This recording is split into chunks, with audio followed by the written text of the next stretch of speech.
All right, Chris Matola, we are live and in living color. I gotta say, so we jumped right in. So anybody who hasn't been here before, Political Fantasy Sports Pod, this is where we cover politics as the way it should be covered, which is ESPN for nerds, basically. But I'm on Twitter right now, and this has been shown before.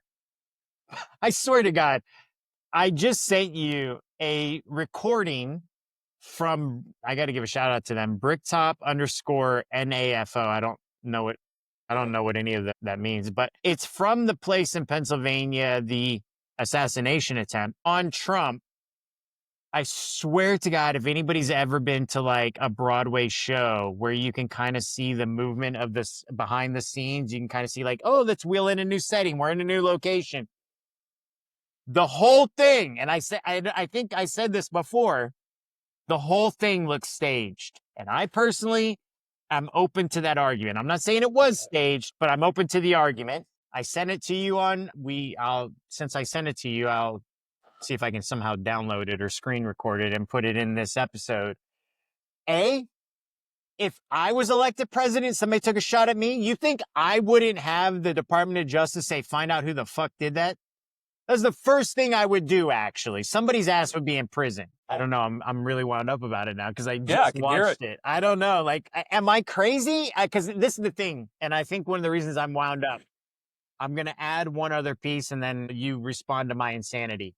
You know that I listen to some podcasts with John Kiriakou, right? And he actually has his own with some guy who I could care less about. But they have done like 2 episodes now where they've covered like the Epstein files and the fallout from the Epstein files. And I swear to God, these 2 guys back and forth, one of them would be like, I don't know why Trump's doing this. He's like, he usually has his thumb on the pulse of the da-da-da. He's like, yeah. It's like, I feel like it's not that fucking complicated. He was banging young girls with Epstein. It seems like the most reasonable solution.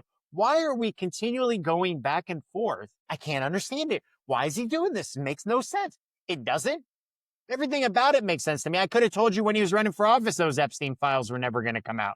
Why do we? So anyway, my whole point being, I don't consider myself a conspiracy theorist, but there are things that I have said for a while. And I feel like people just I feel like I'm living in a simulation because of those guys going back and forth. I feel like somehow the programming was just meant to annoy me. And now I'm like, I'm just watching something made. This is all fake. That's me. I'm done.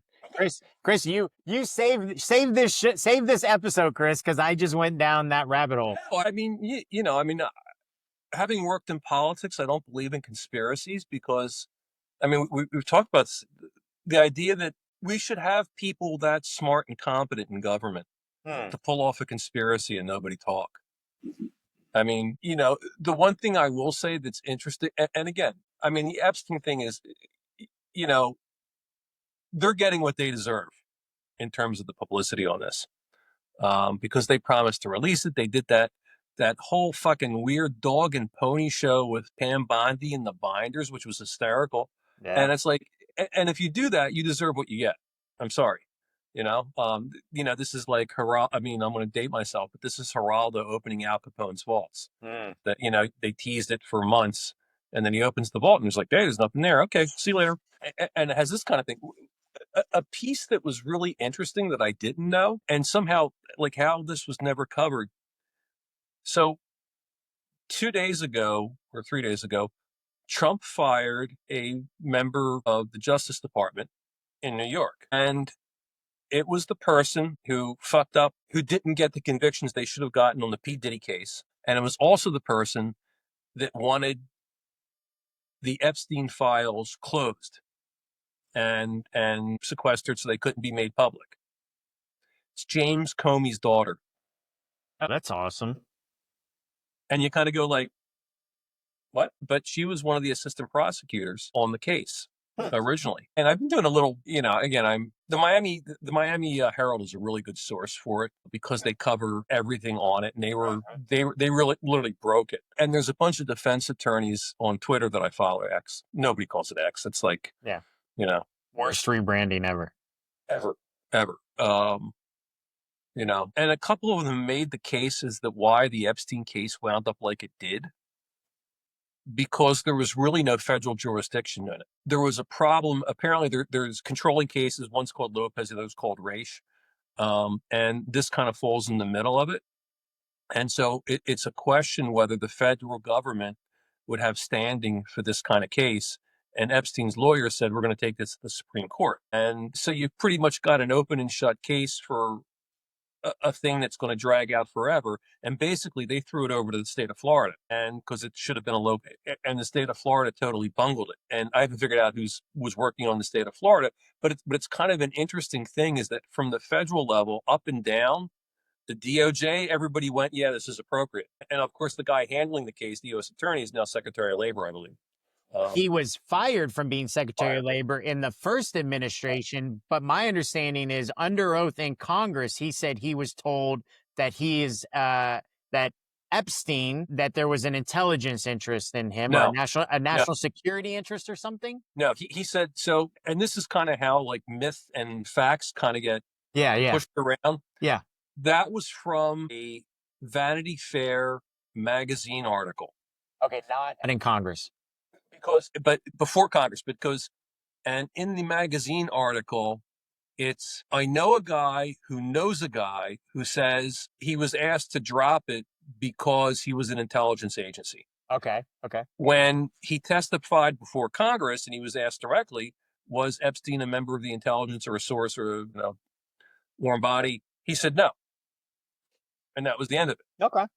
But this has kind of so the question was asked during his hearing, but he said no. And I have to believe if a guy is fighting for his life, political life under oath, I will take that simply because you can get caught, as opposed to a unnamed source of a source in a magazine article, much less Vanity Fair. I'm with you on that. I mean, I think in that case, like, okay, then my understanding there was incorrect, and I totally accept that he actually didn't say that. I will, however, say, if I am in that situation and I do believe that he is likely protected by an intelligence agency and they whacked him in federal prison, I don't care about my political life. I'm willing to lie in order to not be whacked.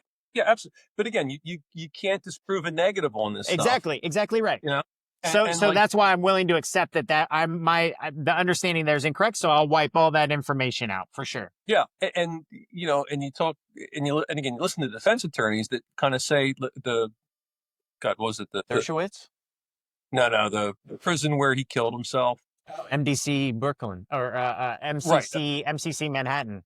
Apparently, it is a notorious shithole, and they're like, the cameras didn't work. No shit. If you talk to defense attorneys, because it's kind of like a third worldish prison. Did you see that they released the camera footage though? Yeah. And there's a minute cut out. Yeah, but again, if you were going to do that, you would, why would you release it if it leaves that kind of a hole? Again, I mean, you can't, either people are masterminds. Yeah. Or they're bumbling bureaucrats. And if you would release it, you would say bumbling bureaucrat. And because the tape is a copy of a copy, you could, it's a timeline with a fucking still thing. And you would just run that. Yeah, I mean, and I think also conspiracy theory is a pejorative, but conspiracy is an actual legal definition, right? Yeah. So get it. I think what I would say is that you said, I don't believe in conspiracies in politics or conspiracy theories in politics, either one, because of my deep interest in intelligence agencies and being a John le Carré fan, like yourself, Tinker, Tailor, Soldier, Spy. One thing that's known about the CIA is that because of compartmentalization, you can be part of a conspiracy and not know it.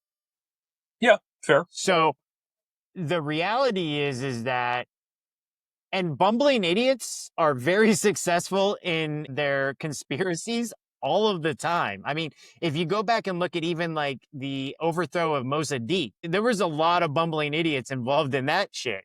But they are successful because of the amount of energy behind them, meaning the amount of power, the amount of resources, the amount of money, and the ability of having information or the information asymmetry is in their favor all the time, which can overcome all kinds of bumbling idiots.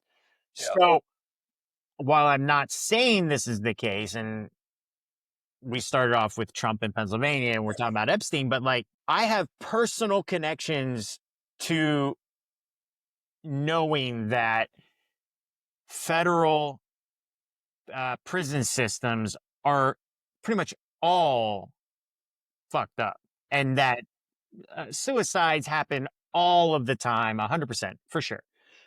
Do I think this person killed himself? Not necessarily, but there's no evidence right now that he didn't. Right. That is not the same thing as saying this was quite clearly a conspiracy of at least Ghislaine and Epstein. And what John Kiriakou said that I do agree with him on, you're telling me, because I think even he was quoting Pam Bondi, who said nobody else will be charged in this matter at all. Wow, what a statement to make. You're telling me nobody that was fucking kids is going to there's nothing? We have a black book. We're done investigating? Well, I think the problem with it is, and again, when you go to the reason there weren't more prosecutions, there was only one woman, who named multiple people. Right. Was that Virginia Dufresne or whatever her name was? The one that Yeah. supposedly killed herself? Yeah, and she was not the most stable person, which is why they didn't want to bring her to trial. And the two people she named, one was Dershowitz, who countersued, and they had to settle with him. The second one was Prince Andrew, who settled with her. And you could kind of go, okay, he settled with her because he was guilty and he wants it to go away. Or do you want to be dragged across the sea and have this shit show? No, you fucking settle. I mean, honestly, that would be my advice. Sure. But Schiller, Boyd Schiller, the law firm that represented these women, they fucking sued everybody. They sued the FBI. They had discovery. They actually had a $290 million settlement from Chase simply because that's where Epstein had parked his money. And they chased this for 10 years and didn't come up with anything. And so and I think a lot of the problem with the women is because the women were recruiting each other. And again, I'm not blaming the victim. It's the perfect crime. But I want like more evidence, and maybe the evidence is in there. And it's like, and I think both Republicans and Democrats are playing a reckless game with it because now, the spotlight is on Trump. And again, I think they deserve the spotlight for the way they handled this. Right. But it was also Epstein who had a giant painting of Bill Clinton in a fucking dress with high heels on, and George Stephanopoulos going to dinner parties at his house. You could keep going on and on and on. And the whole Bill Gates thing. But, it's also true that Epstein, when I first saw Bill Gates, I went guilty, because I mean, but in his emails that they did release is that Epstein tried to shake down Gates for not a lot of money. And basically Gates kind of ignored it. And so if you had pictures of you fucking little girls,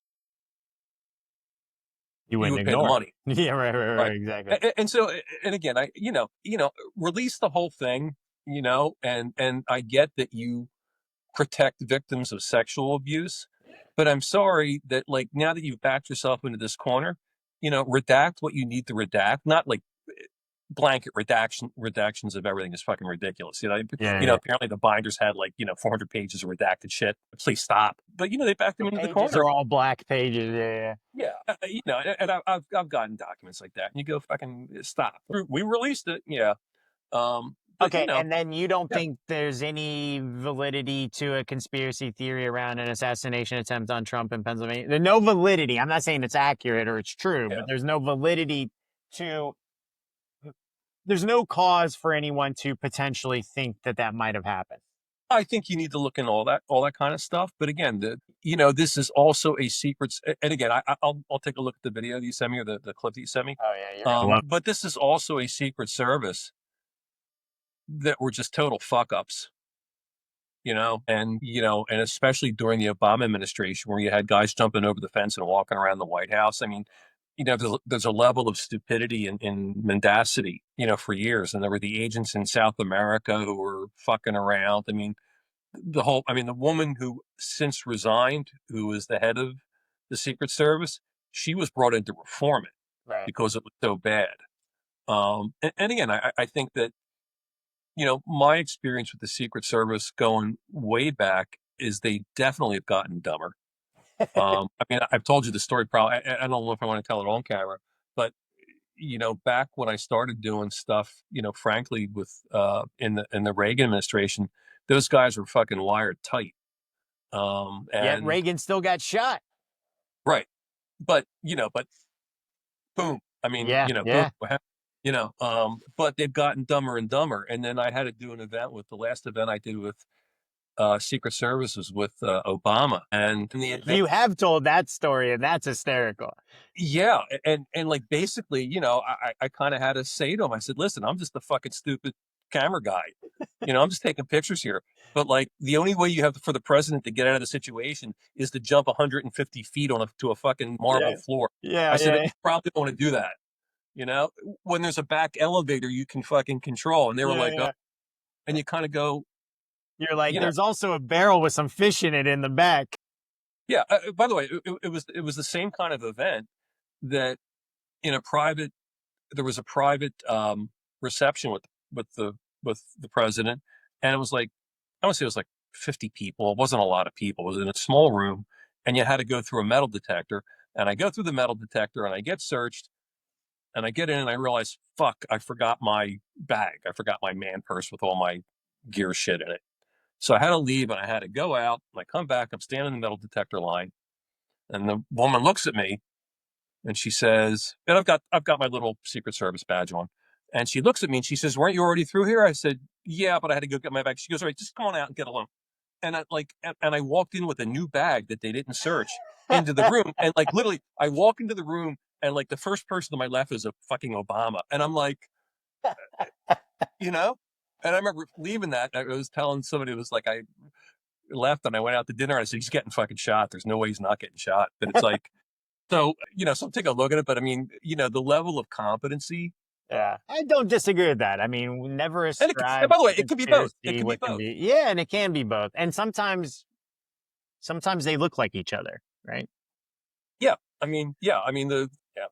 Okay. Um, All right. Well, that was but it was just good. my, right before we started, I'm No, it's great. You looking were at wound this up. and It I'm was like, great. I was holy shit, this is, I've said it from the beginning is the yeah. reason. Like I remember very specifically somebody saying to me, "Oh my God, somebody just shot Trump." And then I went and looked at it and I was like, and I have an interest in intelligence, right? So like I literally had just finished listening to, I don't remember what the name of the podcast series is, but I think it's a New York Times limited podcast about Havana syndrome. Mhm. And the very first episode of that is called Off the X because everyone they talk to, well, it's based around everyone they were talking to. The first thing you do when you think you're under some sort of attack, even if you can't see where it's coming from, is get off the X. Yep, yeah. And what did they do with Trump? Not only did they stay on the X, but they took a picture. It's like, Yeah. when I saw that, I was like, wait a second, back to Reagan. What happened the moment the first shots rang out? Throw his ass and jump on top of him and drive the hell out of there. They didn't know he had been shot. They weren't Yeah. responding to that. They were responding to the sound. What happened in that field? Nothing. Nothing happened. And John Hinckley is out and on Twitter too, which is kind of an amazing kind of. I He actually po- do not follow him. I need to follow him. he posted. I don't know if he's still on, but it was like, but he posted on social media, and I was like, fuck me. It was like, Have you ever seen the conspiracy theory about the relationship between John Hinckley's father and George H.W. Bush? yeah, yeah. And you can go to you can go down that thing that there was, Woody Harrelson's father is Oh, yeah. involved in jail, and it's like, I mean, he did actually assassinate a federal judge, right? Woody Harrelson's father? shot him, I think, yeah. Uh-huh. Yeah. But it was, but he was in prison and he was just kind of a crazy guy. But it was just like, again, I mean, I always hope that there was a conspiracy theory because it means my K isn't fucked, and that there's somebody actually in charge somewhere that will, has a master plan some way, and I'll be able to, live in peace. By the way, speaking of people that are kind of fucked, CBS pulling the plug on Colbert. Is that right? Yeah, they pulled the plug on the Colbert show and ending. I guess he's been on for 10 years, but ending, because the economics aren't there for late night anymore. And, I agree with that. and apparently it's going to be a death knell for all of them. And I think all the networks, I think the networks are, we've talked about this, the networks are done. Yeah. But, but Colbert and the 18 to 49 audience segment, which is what you kind of want, was only drawing 200,000 people a night. Wow. And if you're paying a guy $15 million a fucking year, Yeah. And who knows what? And so the show would at least have to be triple that budgeted. I mean, there's no value in it.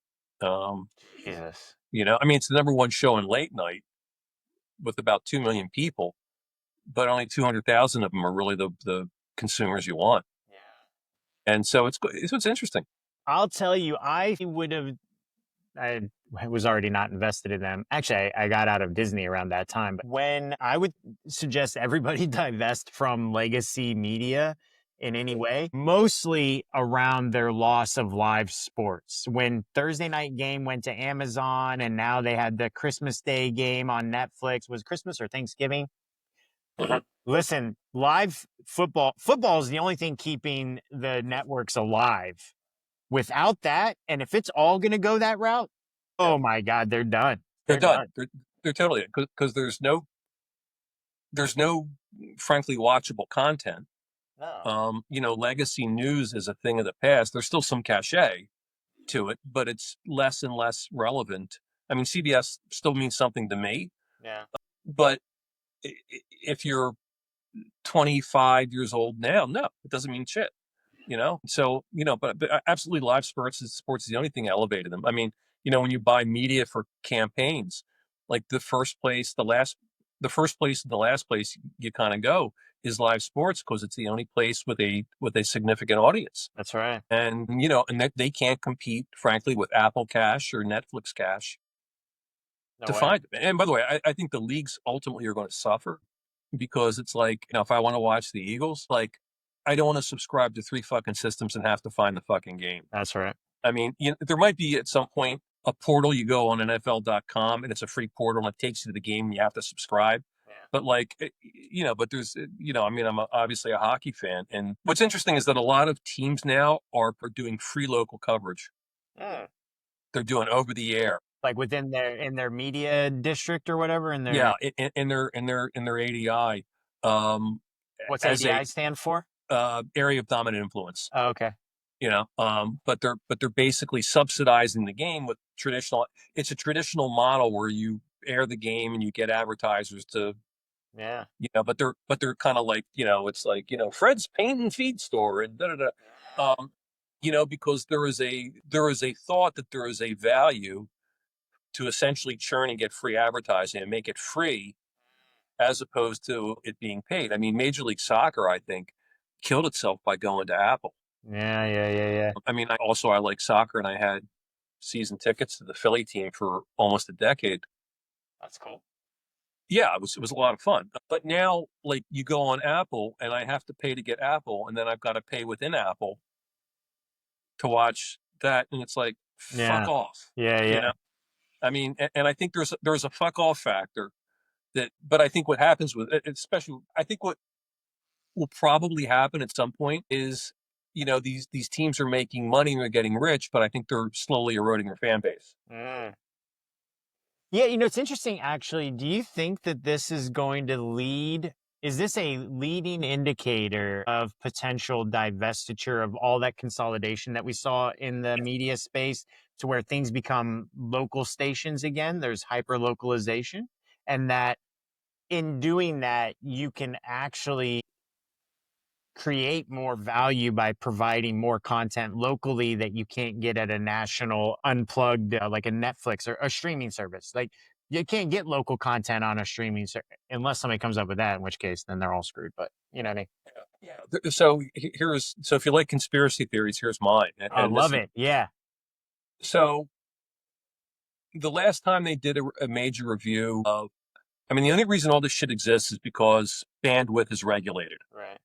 Right? There's so much bandwidth for internet, there's so much bandwidth for broadcast, and there's emergency bandwidth, but literally that bandwidth is leased from the federal government. The federal government controls that. It's like federal government Act or something, right? Right. And the last major revision on it was 1996. And one of my Not a lot clients, has changed since then. Why would we need to update it, Chris? right? I mean, they kind of micro it, but Yeah. the last sweeping change was 96, and one of my clients was in charge of it. It was Larry Pressler, who was a senator from South Dakota, and I remember sitting in his office with this giant fucking chart, and it was all the bandwidth. And we were negotiating my contract, and like I was like, "Can I just have this threat of bandwidth, and it kind of became a joke. And I used to kind of put like a post-it on it, Matola's bandwidth, on the thing to see if it would get through. But they can take that away. So they can take CBS's license for the bandwidth away. Mm-hmm. And so you have to wonder, when you've got stations that frankly aren't pulling their weight, aren't a public service, they're just kind of they're kind of a stock that gets pushed around for Wall Street to leverage one way or another. You're like, why are you guys getting bandwidth? And I think that you may see the end of, I mean, you don't have the Dumont network anymore. That was one of the big four. I mean, it was the four networks. So why should you have, I'm picking on CBS. Why should you have CBS? Why should you have What was the fourth network called? Dumont? Never heard of that shit. Yeah, type in, I mean, oh, you go down a fucking wormhole. It was the Dumont network, and it finally got absorbed, but it was like a real thing. And occasionally you can go, if you go on YouTube, and you can, find the cop show that was on the Dumont network. Wow, 46 to 56, pioneering American television broadcaster, Dumont Laboratories. Yeah. And it reminds me a little bit of the, was it RKO? That was, and that was a different corporate, that wasn't like a specialty media brand. That was actually owned by somebody else, right? It was owned. Howard Hughes owned it, I think. Okay, yeah. But so why is that? So which is the other conspiracy theory, and it's going down a real fucking wormhole. Yeah. I had a client that represented local TV stations all over the country, and this is like 2010 or so, and they wanted to know what the future of it was, of broadcast, and we hired some smart guys, super smart guys, and they looked at it, and basically the report said, you guys are totally fucked, and you're so fucked it's not even funny, because the trend, they predicted this breakup and the trends and the balkanization and these little streams, and they kind of said this is inevitable. And they said what you should do, because you own two things of value. You own some okay real estate where your station is and where the thing is. It's because most of it was downtown or city real estate. But the most valuable thing that you have right now is bandwidth. And the bandwidth is such that you can actually make yourself an internet service provider. Ooh, that's interesting. Comcast model. And so what you could, right, exactly. So in LA, KTLA in LA, if they had wanted to, and there was a price tag with it, which was not cheap. It was like $20 billion. It was a real thing. But you could change over the technical requirements of how you broadcast. So it could be, you would watch your local news on KTLA.com. Your internet provider would be KTLA.com. And so literally everything that Comcast does, they could have built, but you could have built it locally out of it. And we said, if you were a dominant station in the market, you could literally in time own the fucking market, and everything's got to flow. Like, you would pay your bills through KTLA.com. I mean, wow, that's interesting. and they Would that sold have a price. violated their lease from the FCC? Was it No, specifically for media, or? no, it's just bandwidth. I mean, that was the whole thing. It's kind of like, and they would have to provide certain services. They couldn't be only an internet service provider, but essentially you could make them a streaming service, and it wouldn't be hard to give everybody free streaming on that. And so, and same time shaking them down for internet service, which is where, for scripts.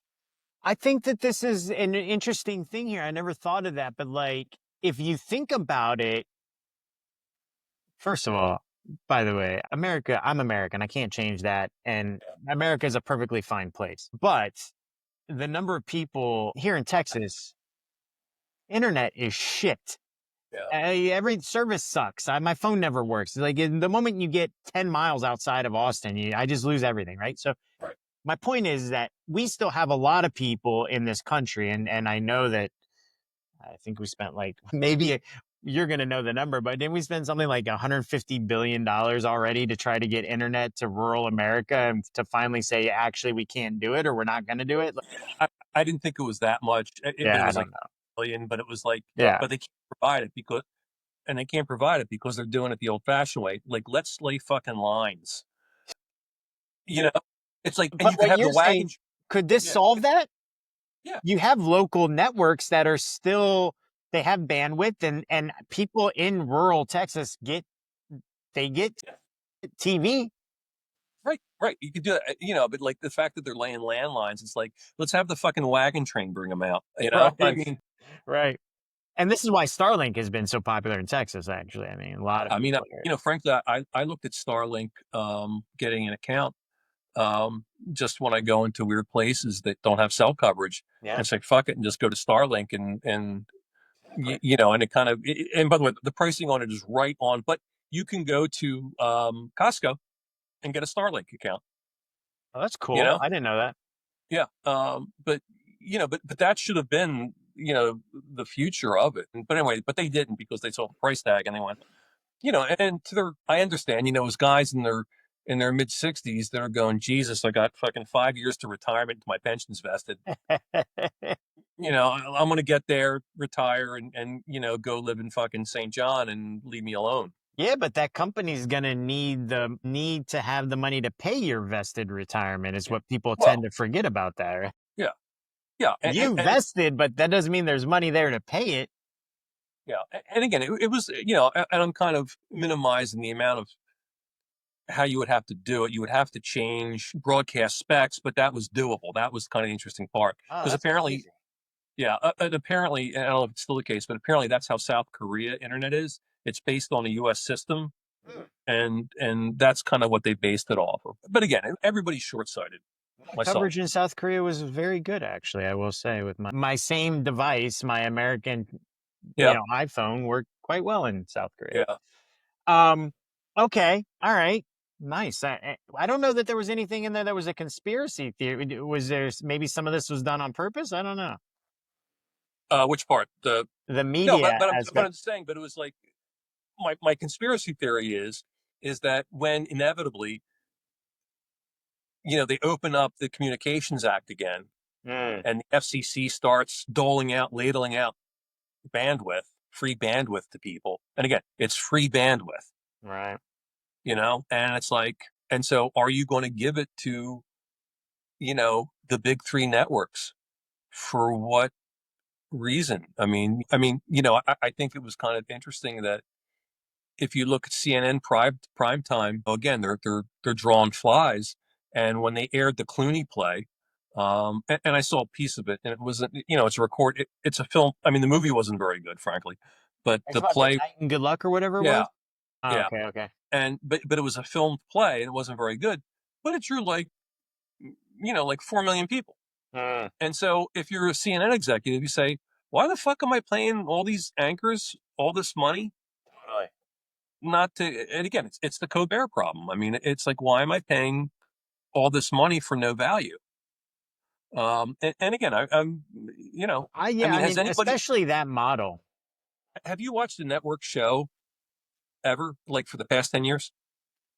Tell you the last time, other than a live sporting event, I've turned on Right. regular network TV. I If mean, the there's like, truth is, though, is like, honestly, all of the programs that are entertainment programs Mhm. really fucking suck. Yeah.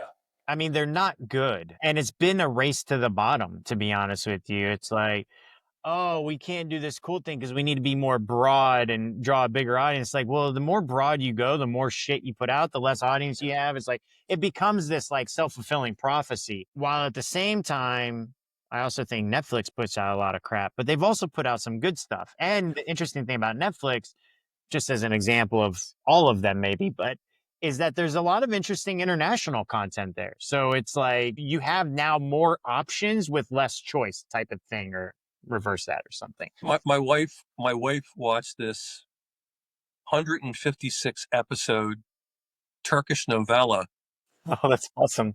about people that buy and sell illegal organs. It was a Oh black my market, God, that sounds amazing. and it was like her and her friends were absolutely riveted to the thing. And I'm like, Yeah. I thought, oh, it sounds kind of interesting. I went 156 episodes. No, Yeah, no, yeah, no. yeah. No, for Uh, sure. but again, it was international content they found riveting. Yeah. I mean, look at the success of like Crash Landing into You and South Korean television, to bring up South Korea again. I mean, their media has been crushing it. Now, I don't think that that's necessarily high quality drama or dramedy, but it's capturing an international audience, and it's better than the same repetitive junk. I mean, I remember I don't remember what they called it, but that NBC Thursday, for a time, it was like Seinfeld, Friends, this, that. And it was like, these are all iconic shows now. And it was just crushing it. Right. And then there was like Friday night shows and there were Monday night and they, each of the networks would like find their own niche. You know what I mean? And NBC, like, I think it was on Monday night, had like ER and some other dramas. And now their dramas are all like, played out and boring, and it's basically the same show just with a new cast and a new name. Other than Law and Order, which has about 30 different spinoffs, and Chicago Fire with 30 different spinoffs, there's really nothing on TV. So I don't think they really want me to watch it, to be honest with you. No. And we're talking about that. There used to be, God, was it NBC used to have something, and I think it was Tuesday night. It was called Mystery Theater. Maybe it was Friday night. Ah. And it was a series of 4, and they used to always try to do 4 or 5 rotating shows. So you would see like one show a month, but like Columbo was one of them. Yeah. I love Columbo, by the way. Yeah, and it was. I mean, they were great. They actually, you watch Columbo's and they kind of hold up. Yeah, By the way, they really do. He's great. And I'm Murder She surprised Wrote nobody rebooted actually that. holds up well, as I think, as well. What does? Murder She Wrote. Yeah. I feel like it's entertaining still. I'm surprised nobody's tried to reboot Columbo. I think they did. I think they did, Chris. Really? I honestly do think they did. I mean, I just remember growing up, my mom loved Columbo. One more question. Columbo. But the show actual premise was interesting because you know who did it in the first 5 minutes, and the rest of the show was being with him, was seeing if he could figure it out. But you knew the answer to the thing. Yes. And so it was kind of a reverse thing, which is really kind of the opposite of how this shit works. But again, they had their own brand. I guess it was Tuesday night or Wednesday night or whatever the hell it was. Yeah. But like Thursday night, you kind of had that, and you were kind of like, oh, I'll go watch this. Yeah. You know, and again, except for live sports, they don't have it. And again, I think, you know, the NFL especially, you know, you have Monday night football, Thursday night football, or Sunday football, Sunday night football, and you kind of go fucking stop. Right. And, you know, and then multiple services you have to subscribe to see it. Totally. And at a certain point, you just kind of go like, I can't, you know? I would say this, by the way, also long before I stopped watching live TV for streaming, I found that PBS was the best network television station. Yeah.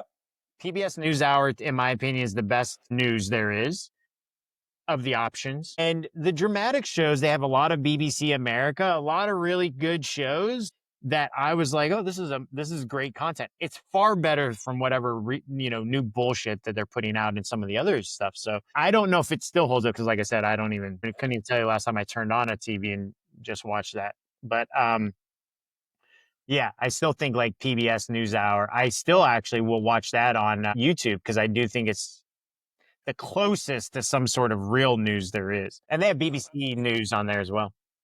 I'm way into the YouTube thing now, and like what I love are the wormholes you can go down. You know, I've been watching this. It's on YouTube, and it's a 90s, early 60s crime show called Johnny Staccato, and it stars John Cassavetes as this character who is a jazz musician, and he solves crimes. He's like the Equalizer, but he does that. Detective, yeah, New York's Greenwich Village, awesome. But like half the show is jazz, and it's like real jazz musicians play in the show, and he goes back to the club and everybody smokes cigarettes, which is really fucking cool. Yeah. But all the exteriors are shot in this New York that no longer exists. Oh, this New York of like neon and people smoking and Grand Central Station and that film noir. It is, and it's really this, and the plots are your kind of generic, you know, crime show plots. But you also get in these half-hour shows, but you also get like 10 minutes of really cool jazz and some cool scenics and people smoking cigarettes, and you kind of go, "Fuck it, I'm entertained." This is on YouTube. Yeah, I found a YouTube. I could say the link, and it's like, and you just take it and you just throw it up to the big screen. Yeah. And you watch it, and you kind of go, totally. They're nice prints of it, and you're kind of like going, okay, and you get to see all the characters too. It's like, you know, like so and so, you know, Robert Redford, like Paul Newman's got a cameo. He's like yeah. You know, and that's kind of cool to see too. But, yeah, those like their first roles or their like early roles, and sometimes you'd be like, oh my god, that's that. Yeah, well, it's like Twilight Zone. The bunch right. And you see all these people in fucking Twilight. You see like Burt Reynolds in Twilight Zones and Robert Redford in Twilight Zones. And I go like, all right. Yeah. Yeah. Wow. Today was a media day, Chris. I know what I'm gonna be doing anytime I want to watch TV now. I'm gonna be watching Cassavetes and Right. Johnny Yeah. Staccato Right. on YouTube. Yeah. But it's, I think like at its best, that's one of the things YouTube could have been, was like a place where you can really go watch TV instead of fucking cat videos. I never understood that, but you know what I mean? yeah. And I think that, also the pricing on this stuff, I mean, this stuff I found it free and you kind of just Yeah, download it. yeah, yeah. But like in pricing on it, if there was micro pricing on it, like, Yeah, I'm not paying $5 or $3.99 to watch a 1955 cop show, but exactly. like 15 cents, sure. Right. A Totally. buck, sure. And I think micro pricing that would have been a thing, but maybe it's still, but again, I think Did it's, we just come up with $1 billion idea, Matola? probably right. But like how many people are going to watch that shit? But again, it's much more interesting. I mentioned Twilight Zone. There was like a July 4th marathon on Sci-Fi of Twilight Zones. And it's like, you kind of go, holy shit, these are real stories, and like real stories with real actors. And there's a plot and a twist. And what's interesting about all the shows is that they all rest on some moral conundrum. And when you see it, you kind of go, that's totally missing from all TV right now, all Totally. TV drama. I mean, Breaking Bad, yeah, but Sopranos, yeah, they were moral conundrums, which is, I think, why they made good. But like, if you just watch your average show, Yeah. we're going to get the bad guy, but like, what if the bad guy's the good guy, or what if the good guy, Exactly. you know, Chinatown. yeah, right, yeah, what a fucking monster John Huston was, man. It's so funny because I literally made every effort to remember something I've been wanting to say for weeks now, Yeah, maybe even months, and we didn't cover it once. This is literally, I'm just going to throw it out there and we can, just because I want to remember it and you're going to yeah, remember it next week. We've talked about ICE, but I think one of the things that we haven't covered, we've covered like the bad side. And as I was looking through an old episode over the weekend, you even said like, these guys should go to prison if they're doing something wrong, kind of yeah. thing, right? And if you look at like, in general, who's being punished or who's being rounded up right now, they're not doing raids in like fucking gangland. It's like workers at meatpacking facilities, and like they're raiding Home Depots, for Christ's sake. It's like, what's going on there? It's not a bunch of gang members looking for work out at Home Depot. And my theory is this, another conspiracy theory for you that I think is actually 100% true. It's been known for a while that Hispanic cartels and gangs have infiltrated ICE years ago. Mhm. I think that what's really happened is, and I think it's unwittingly by the Trump administration, what they have done is they've turned ICE into, I think now, the fifth or sixth most well-funded military in the world that is actually a cartel spinoff. I like And where you're going with this. I like I'm the telling you right now, take it from me with a couple minutes. Like, tell me, interpret what I'm there was an saying. explosion today. Somebody blew up the LA Sheriff's Department. Ah, Somebody bombed that. So here's where, and this will do this next week. So, but I will also tease it with a story. A friend of mine named John Highbush, who was this super duper interesting guy. He's written a couple books. He was the president of the Reagan Library for, I think, 15, 20 years. I knew him when he was a chief of staff for a congressman. He worked for, I think it was Gateway Computers founder, and he wound up spending 5 years on a yacht with him looking for Amelia Earhart. I mean, totally fucking interesting, super interesting guy, interesting life. He was deputy something in the Department of Labor under H.W. Bush. And one of the things they wanted to do was crack down on illegal immigration back then. And what they wanted to do was go after businesses that hired them, because they said it's the easiest thing to do. As opposed to like trying to pick here and there, you can just kind of do these giant things. 100%. And they did it, and then they got a like, "Are you guys fucking crazy?" message from the White House. And he put this in. I'll send you his newsletter, because he's got a newsletter, and he just kind of talked about it. And they said, "Are you out of your mind? You can't do this, because this is how this is how, I don't want to use the term slave labor, but I use the term, slave labor, that this is how they're funding these businesses and making their profit margins off it. And he said that's like the dirty secret. But it might be interesting to get him on. I would love it. Yeah, I can get him on because good, fascinating guy. I mean, super bright guy, but fascinating guy, and talk about a guy who knows where all the bodies are buried. Yeah. He's got a Rolodex that will be. Oh man, I'm gonna start looking over my shoulder. We dig too deep. Yeah. All right, my friend. Well, this All was right. a fun one. I had a blast. And next week, I think we know what we're talking about next week. So, Yeah, unless absolutely. something happens in the world. But all All right, right. have a good. I'll Have talk a to you good. soon. You Bye. bet. Bye. The president's been shot. Oh no. No. Either that or they're covering. We don't know. Either that or they're covering him. We love you. We love you, President Trump. We love you. We love you, President Trump. We love you. Yes. Yes. Yes. We love you, President Trump. No. Oh, no, he's not. He's not. Oh, we did it. He's shot. It could just be his ear. It could just be his ear. He's walking.